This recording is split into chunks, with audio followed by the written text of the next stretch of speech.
Acesta este Samsung Galaxy A12, un telefon de buget cu prețul variat între 800 și 900 de lei, asta pentru că există două variante ale telefonului.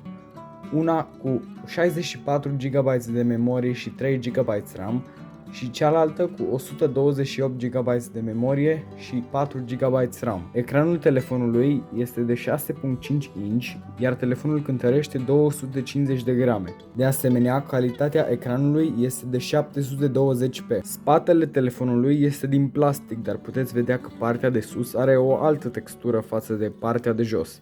O textură care nu este neplăcută deloc să ții în mână, este chiar foarte confortabilă. Pentru prețul lui, acest telefon are o baterie foarte mare, adică de 5000 mAh, dar dacă vrei cumva un telefon cu wireless charging, aceasta nu este o opțiune pentru că nu are această funcție. Când vine vorba de camere, acestea sunt camerele telefonului. O cameră principală de 48 de megapixeli, o cameră pentru blur de 2 megapixeli, o cameră macro de 2 megapixeli și o cameră ultra-wide tot de 5 megapixeli. Pozele făcute de acest telefon sunt decente. Dacă ești o persoană care îi pasă foarte mult de cum arată pozele făcute, atunci poate ar trebui să mergi pe un telefon puțin mai performant. Dar dacă iei poze ocazionale, acest telefon este foarte bun și își va face treaba. Aceasta este o poză pe modul normal al telefonului cu camera de 48 de megapixeli, iar acesta este modul ultra-wide, vedeți, este o diferență destul de mare și este o diferență și între culori.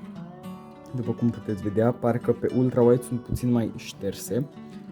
Desigur, avem și zoom ori 2, ori 4 și ori 10. Avem și modul portret pentru a blura ce este în spatele subiectului. Când vine vorba de video, acest telefon poate înregistra HD 30 de fps-uri și Full HD tot 30 de fps-uri. Nu are 4K și nu poate filma 60 de fps-uri. Dacă mergem la mai multe, puteți vedea că nu are multe dintre funcțiile pe care alte telefoane le au. Nu are modul de noapte, filmare cu încetinitorul sau filmare rapidă. Are doar fotografie pro, macro, panoramă și alimente, iar dacă mergem la macro, camera de 2 megapixeli, cum v-am zis înainte, nu sunt cele mai bune poze, dar cu siguranță este o cameră macro bună. Pe lateral, pe butonul D pe care pornești telefonul, este un senzor de amprentă foarte folositor pentru a-ți deschide telefonul, iar acest telefon beneficiază și de o recunoaștere facială. În concluzie, pentru prețul lui, acest telefon îți oferă tot ce ai nevoie la un telefon. Nu este un telefon care să aibă buguri sau să meargă rău, dar nu este nici cel mai rapid, având în vedere și prețul. Așa că, în concluzie, pot recomanda acest telefon dacă ai nevoie doar de un telefon simplu, de buget.